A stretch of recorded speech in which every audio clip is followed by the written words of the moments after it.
ये यही बात कहने के लिए उठाऊं, चाहे इधर हो चाहे इधर हो, बजाने वाले तो बुला लो। कोई बात नहीं, आप हो तो सही। कल से आप लोग खूब बजा रहे हो, यानी हकीकत है ये, यही पीड़ा की बात है, चाहे हमारी तरफ हो चाहे आपकी तरफ हो, ये भी पूरा दंगल खाली है। पर चर्चा क्योंकि आज SC ST पे हो रही है और जितने सदस्य जो मौजूद हैं वो भी ज़्यादातर SC ST के ही हैं, कुछ हमारे OBC के भी हैं। यही विडंबना है माननीय सभापति महोदय, आप आसन पे विराज रहे हो, मैं यहाँ हूँ, चाहे वहाँ सचेतक महोदय हैं, जो SC ST वाले ही बैठे हैं, बाकी तो सब इधर उधर है। यही जो बात है आज हमें,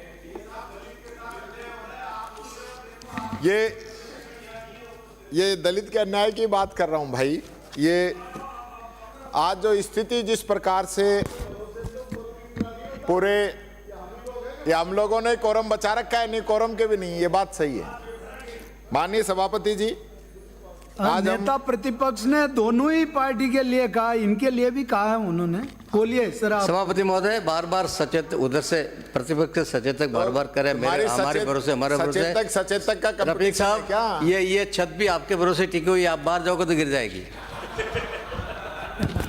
छत का तो नहीं पता, पर ये नींव जो है ये हम लोगों ने भरी होगी, क्योंकि जो गरीब वर्ग है वो ही मेहनत करके इमारतें खड़ी करता है। मैं आज ये बात कहना चाहूँगा माननीय सभापति जी, जिस विषय पे हम चर्चा कर रहे हैं उसका सबसे प्रमुख बिंदु भी यही है कि आज हम इस वर्ग के लिए कितना चिंतित हैं, वो हमारी उपस्थिति दर्शाती है। और ये हकीकत है, आज़ादी के 75 वर्षों के बाद में भी सरकारें चाहे कांग्रेस की आई हों चाहे बीजेपी की आई हों, सब लोगों ने प्रयास भी किए हैं, लेकिन जहां तक हमको जाना चाहिए था वहां हम नहीं पहुंच पाए। और हकीकत यह है कि आज भी सिर्फ और सिर्फ सरकारी नौकरी के अंदर रिजर्वेशन की लड़ाई को ही हम अपने आप में समाज कल्याण की बात को समझते हैं। और सबसे महत्वपूर्ण बात यह है अध्यक्ष जी कि आज जो रिजर्वेशन की भी जो बात है, यानी सरकार ने ऑर्डर दे रखे हैं कि डिपार्टमेंट्स जो हैं रोस्टर रजिस्टर का संधारण करेंगे, लेकिन कितने डिपार्टमेंट इसकी पालना कर रहे हैं? यानी आज भी हमें रोस्टर रजिस्टर के लिए भी आवाज उठानी पड़ रही है, जो कि नियम है, कानून बन चुका है राजस्थान के अंदर, लेकिन नहीं हो रहा। अभी जो भर्तियां निकाली गई हैं, चाहे पटवारी भर्ती की बात हम करें, चाहे हम कॉलेज लेक्चरर की बात करें, और यहां तक कि यूनिवर्सिटीज के अंदर जो भर्ती हो रही है उनकी बात करें, विद्या संबल की बात करें, या अभी प्राचार्य उप प्राचार्य की हम बात करें, तो क्या हम उन नियमों का पालन करा पा रहे? नहीं करा पा रहे अध्यक्ष जी। मैं जो एक रिपोर्ट आई है जो कि भारत सरकार की है, बहुत ही चिंताजनक है, जिसमें कहा गया है कि यूपी के बाद में राजस्थान और उसके बाद में मध्य प्रदेश दलित एट्रोसिटी में सबसे आगे हैं। राजस्थान की स्थिति तो यह है कि SC ST में प्रदेश में हर महीने 3 दलित और 1 आदिवासी की हत्या हो रही है, और कई जगह तो और भी हालत खराब है। SC के मामलों में 43% कार्रवाई होती है और ST के मामलों में सिर्फ 40% कार्रवाई होती है। कहने को यह भी होता है कि मामला झूठा पाया गया, क्योंकि मुकदमा दर्ज होता है, दर्ज होने के बाद में तुरंत कार्रवाई हो जाए तो ठीक, नहीं तो जैसे कि सामाजिक परंपरा है, राजीनामे के प्रयास किए जाते हैं, और राजीनामा कर ले, राजी कर ले, या पूरा समाज आके बैठ जाता है और राजीनामा करके और उससे लिखवाया जाता है कि मैं इसमें कार्रवाई नहीं चाहता, और उसमें FR लगती है और ये साबित किया जाता है कि मामला गलत है। इसी प्रकार से अभी 23 तारीख की घटना है कि 200 पुलिसकर्मियों की निगरानी में दलित की बारात निकली। ये हम अच्छी बात नहीं कह सकते। आज हम जिस सभ्य समाज की हम बात कर रहे हैं, वहां दलित को ही निकासी निकालने का, अगर वो घोड़े पे निकासी निकलती है तो उस पर भी आज भी कुछ लोग ऐतराज करते हैं। कानून है, कार्रवाई हुई है, आपकी सरकार ने भेजे हैं 200 लोगों। हमारी सरकार के समय में भी हो सकता है ऐसी घटनाएं हुई हो, गई है सरकार की तरफ से पुलिस, लेकिन क्या हम सोच नहीं बदल पा रहे? कारण क्या है कि ऐसी स्थिति लगातार क्यों बनती जा रही है? इस दिशा में हमें जरूर, मैं समझता हूं, हमें सोचना चाहिए। अभी एक रेंजर की हत्या हुई, वन विभाग के रेंजर ने अवैध खनन करने वालों के खिलाफ कार्रवाई करने की कोशिश की, उसको कुचल के मार दिया गया। आपके बाबूलाल बैरवा कांस्टेबल को डिपार्टमेंट के लोगों ने इतना प्रताड़ित किया कि उसने सुसाइड कर लिया। उदयपुर के अंदर एक टीचर को तलवार से काट दिया गया। टोंक के अंदर पुलिस कांस्टेबल ने माफियाओं को रोकने का प्रयास किया, उसको ट्रैक्टर से कुचल के मार दिया गया। ये छोटी बात नहीं है, ये बात है मानसिकता की। क्योंकि अगर एससी का आदमी जहां कहीं भी है, उसको आप किस प्रकार से दबा सकते हैं, ये प्राथमिकता रहती है। हमारे कुछ डिपार्टमेंट के जो कर्मचारी हैं, पृथ्वीराज बैरवा था, उसको बर्खास्त कर दिया। मंडावरी गांव में एक बच्ची थी, उसका अपहरण कर लिया। दलित वर्ग के प्रवीण कुमार उपाचार्य था, उसको अपमानित किया गया। पूजा बुनकर एससी की अध्यापिका थी, उनको प्रताड़ित करके निलंबित किया गया। नीमका थाना में विकास अधिकारी ललित कुमार झाड़ली को गबन करने वाले अपराधियों के विरुद्ध मुकदमा दर्ज करवाने पर उन्हें इतना प्रताड़ित किया गया कि वो अवसाद में आ गए और उन्हें सुसाइड करना पड़ा। पाली में डॉक्टर नरेंद्र मौर्य को असामाजिक तत्वों के साथ मारपीट की और उनकी पत्नी के साथ बदसलूकी की। 29 अक्टूबर को भरतपुर जिले में आदित्येंद्र, जो कि प्रयोगशाला सहायक था, और उन प्रयोगशाला आदित्येंद्र कार्यरत है, और वहीं पे बलराम मंडोरिया संयुक्त निदेशक स्कूल शिक्षा भरतपुर के द्वारा जातीय व्यवस्था दुर्भावना से आधारित रिपोर्ट के आधार पर निलंबित किया गया। सुनील कुमार टीचर है। ऐसे मेरे पास काफी लंबी लिस्ट है। पावटा के अंदर एक बच्ची थी, छात्र सुनील कुलदीपा को सुसाइड करना पड़ा। ये सारी बातें मैं इसलिए आपको ये बताना चाह रहा हूं, ये सारी बातें जो हैं मानसिकता की हैं, और मानसिकता के आधार पे ही ये सारी चीजें चल रही। आज भी अनुसूचित आयोग, जो कि राष्ट्रीय अनुसूचित आयोग है, 47,000 शिकायतें उनको मिली इसके खिलाफ। और हालत क्या है कि अनुसूचित आयोग राष्ट्र के, उसमें भी जो 2 पद है ना, वो आज खाली। ये हमारी यानी सोच दिखाती है कि हम किस वर्ग के प्रति कितनी सहानुभूति रखते हैं।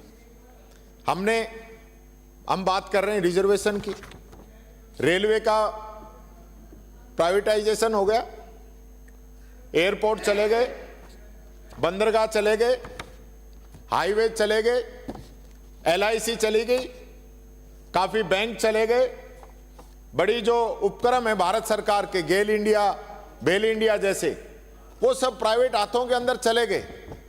तो वहां जो रिजर्वेशन मिलना था, वहां जो नौकरी मिलनी थी, वो चाहे SC की हो, ST की हो, OBC की हो, EWS की हो, सारी खत्म हो गई।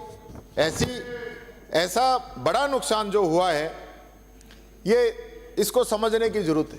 माननीय मंत्री जी यहाँ पे मौजूद हैं, मैं भी इस डिपार्टमेंट का मंत्री रहा हूं। जो पेंशन की बार बार चर्चा आती है, जब हमारी सरकार आई तब 50 लाख लोगों को पेंशन मिलती थी खर्रा साहब, और 5 साल के अंदर हमने इसको बढ़ाने का काम किया। पहले 500 मिलती थी, उसमें काफी कंडीशंस ऐसी थी जो लोग पूरी नहीं कर पाते थे, हमने वो सहूलियत दी। 500 से हमने 750 की, 750 से हमने 1000 की, और उसके बाद इसकी कंडीशन जो है वो काफी सरल की, जिससे ये 50 लाख से बढ़ के 94 लाख आई। अब ये तो कम से कम समय पे मिलनी चाहिए। आपने खुद आज माना पालनहार है, वसुंधरा जी ने शुरू की थी, संसदीय कार्य मंत्री महोदय वसुंधरा जी ने, और 348 से शुरुआत हुई थी, आज 6 लाख से ऊपर पहुंची है। और पिछले 5 वर्षों में 3 लाख से 6 लाख हुई है, यानी कि लगभग दुगनी इसके अंदर बढ़ोतरी हुई। तो हमारा प्रयास था कि इसके अंदर ज्यादा से ज्यादा लोग आए, उनको फायदा मिले। ये समाज कल्याण की योजना है, इनका लाभ मिलना चाहिए गरीब को। आज पालनहार के पैसे हम जिस प्रकार से बात कर रहे हैं कि बैंकों का मर्जर हो गया, कोई बैंक का मर्जर ही नहीं हुआ। ये ब्रांच वगैरह जरूर कोई इधर से उधर हो जाती है, लेकिन इतनी बड़ी संख्या के अंदर जो गैप आ रहा है उसको हमें समझने की जरूरत है। ये बात मैं कहना चाहूंगा। शहरी रोजगार गारंटी गरीब लोगों के लिए थी कि ग्रामीण में जो काम कर सकते हैं तो शहर में भी काम कर लें। उस योजना को बंद करने का काम हमने धीरे धीरे उसका बजट घटाते आ रहे हैं। मेरे को लग रहा है कि जोगाराम जी का जिस प्रकार से इनका चेहरा नजर आ रहा है, तो ये अगले बजट तक इसको धीरे धीरे खत्म करने का काम करेंगे। मैं एक बात और कहना चाहूंगा, डबल इंजन की सरकार है, तो डबल इंजन का फायदा तो उठाओ। ईडब्ल्यूएस के अंदर जब राजस्थान सरकार ने, हमारी सरकार ने जितनी संपत्ति की और उसकी जो फिक्स जो इनकम है, उन सबके अंदर सहूलियत देते हुए मात्र 8 लाख रुपए उसकी आय पे इसको रखा था। बाकी जितनी भी संपत्ति की जो उसकी इनकम थी वो हमने हटा दी थी, और उसके आधार पे हमने ईडब्ल्यूएस का सर्टिफिकेट जारी किया था। उसका फायदा पूरे राजस्थान के ईडब्ल्यूएस को मिला। लेकिन वो सर्टिफिकेट अगर ईडब्ल्यूएस का हम राष्ट्रीय स्तर का बनवाएंगे, भारत सरकार का बनवाएंगे, तो वो प्रमाण पत्र के अंदर छूट नहीं है। ये करने का काम है, ये आप करिए, डबल इंजन का फायदा उठाइए ताकि राजस्थान के लोगों को इसके अंदर छूट मिले। मैं आपने 6-7 घोषणा पत्र के अंदर एससी के लिए की थी, कुछ आपने एसटी के लिए की थी। आप जरा बता देना, 1.25 साल के अंदर एससी और एसटी के आपके जो घोषणा पत्र में स्कीम है, जो माननीय मुख्यमंत्री जी 58% कह रहे हैं, तो 58% में इन एससी एसटी वालों का कितना नंबर आया, ये जरूर मंत्री जी जब बोलें तो बताएं। ये बात इनके लिए, इनको मैं कहना चाहूंगा। आपने ये भी कहा था कि हमारी सरकार आते ही एससी एसटी के जो पद हैं उनको हम सभी पदों को शीघ्रता से भरेंगे। लेकिन मेरे को लगता नहीं कोई शीघ्रता से भरने की कोई कवायद आपने शुरू की हो, कोई बैकलॉग हमारा पड़ा हो उसको शुरू करने की आपने बात की हो। मेरे को ये बात नजर नहीं आती है। इसी प्रकार से एक मेरा संशय है जो मैं आपसे माननीय मंत्री जी पूछना चाहूंगा। जो उत्तर मैट्रिक छात्रवृत्ति है या पीएम यशस्वी उत्तर मैट्रिक छात्रवृत्ति ओबीसी ईडब्ल्यूएस डीएनटी की है, या जो छात्रावास में जो बच्चे रह रहे हैं, इसमें एक दिक्कत जो आपने हमें वार्षिक प्रतिवेदन दिया है उसमें जो मेरे सामने आई है, आपने 23-24 के अंदर बताया है 3300 करोड़ का खर्चा हुआ है और लाभान्वित हुए हैं 35,763 बच्चे, और 24-25 में आपने बताया है कि 1340 करोड़ रुपए का व्यय हुआ है और लाभान्वित हुए हैं 13,450 बच्चे। ये अंतर क्यों है? इसी प्रकार से आपने जो हॉस्टल के अंदर जो बच्चे रह रहे हैं उनके लिए भी मैं कहना चाहूंगा, 23-24 में आपने व्यय किया है 16,782 लाख रुपए और लाभान्वित हुए हैं 35,895, और 24-25 में आपने व्यय किया है 13,341 लाख और लाभान्वित हुए हैं 36,245 लाख। यानी कि जब आप 16,782 व्यय कर रहे हो तब तो लाभान्वित हो रहे हैं 35,000, और जब घट के 13,341 व्यय कर रहे हो तो लाभान्वित हो रहे हैं 36,245। तो ये चीज मेरी समझ में नहीं आई। इसी प्रकार से पेंशन में भी आप बता दें, 23-24 के अंदर आप 24,220 करोड़ रुपए खर्च कर रहे हो और लाभान्वित कर रहे हो 8,26,012, और 24-25 में आप 1,79,634.78 लाख राशि आप व्यय कर रहे हो और लाभान्वित हो रहे हैं 8,48,154। तो ये अंतर क्यों है? लाभान्वित कम राशि ज्यादा या लाभान्वित ज्यादा राशि कम? ये गणित मेरी समझ से बाहर आया। एक आपने आज बात कही स्कॉलरशिप के बारे में। स्कॉलरशिप के बारे में आपने जो बड़े प्रयासों से माननीय मुख्यमंत्री जी का लेटर लिखवाया उसके लिए तो धन्यवाद, लेकिन वो लेटर मैं भी लिख चुका हूं, गहलोत साहब भी लिख चुके हैं। वो बात तो आपने बताई नहीं, हमारी बता दिया करो। थोड़ी थोड़ी और चीजों में तो आप बता देते हो पिछली सरकार ने ये नहीं किया। लेकिन ये सही है, गलती न आपकी है ना मेरी है। भारत सरकार स्कॉलरशिप के पैसे नहीं दे रही है, काफी डिले चल रहा है। लगातार हमारे समय में भी अधिकारियों ने लगातार संपर्क किया और SC ST की तो उधार चल रही है और OBC पे तो कांटा ही मार दिया है कि हम नहीं देंगे। ये भारत सरकार ने किया है, आप लोगों का कोई दोष नहीं है। मैंने भी खूब प्रयास इसके लिए किए, लेकिन ये चीज संभव नहीं हो पाई। दूसरा, जो स्कूटी योजना जो कि चलाता तो कॉलेज शिक्षा विभाग है, लेकिन पैसे समाज कल्याण से जाते हैं। तो वो स्कूटी काफी समय से रखी है, यानी लिस्ट में नाम भी आ गया बच्चियों को, आपने उनको अलॉट भी कर दी कि इन बच्चियों को स्कूटी मिलेंगी। स्कूटी भी खड़ी है, फिर दे क्यों नहीं? वो स्कूटी आप जल्दी दिलाने का काम करें। इसी प्रकार से अगर सरकारी कर्मचारी कोई है, हमारे एक प्रिंसिपल हैं अनिल कुमार, जो कि सकतपुरा बावद जो जिला हमारा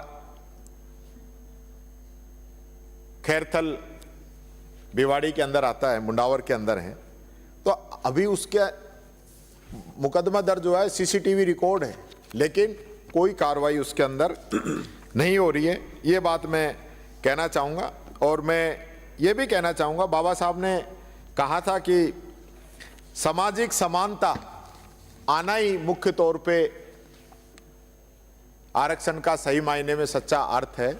आज जो आप चेंज देखेंगे ना कि कितनी भारत की प्रॉपर्टी कितने लोगों के हाथ में है, तो आपको ये महसूस होगा कि वाकई में जो है काफी इसके अंदर चेंज हुआ है। आज एक रिपोर्ट आई है कि देश के 140 करोड़ लोगों में से 100 करोड़ लोग ऐसे हैं कि जिनके पास सिर्फ जरूरी सामान जो है उनके खरीदने के अलावा कोई पैसा नहीं है। ब्लूम वेंचर्स की ये रिपोर्ट आई है, ब्लूम वेंचर्स की रिपोर्ट है। आप जाके पूछोगे जब पता चलेगा, आपको पता नहीं है कौन सी संस्था है। आज देश के अंदर जो सामाजिक असमानता की जो बात है ना, जो क्योंकि उसके लिए मैं बताना चाहूंगा, राष्ट्रीय आय का 57.7% का हिस्सा 10% लोगों के पास है, जो सबसे अमीर देश के हैं उनके पास, और आबादी की हिस्सेदारी 15% है।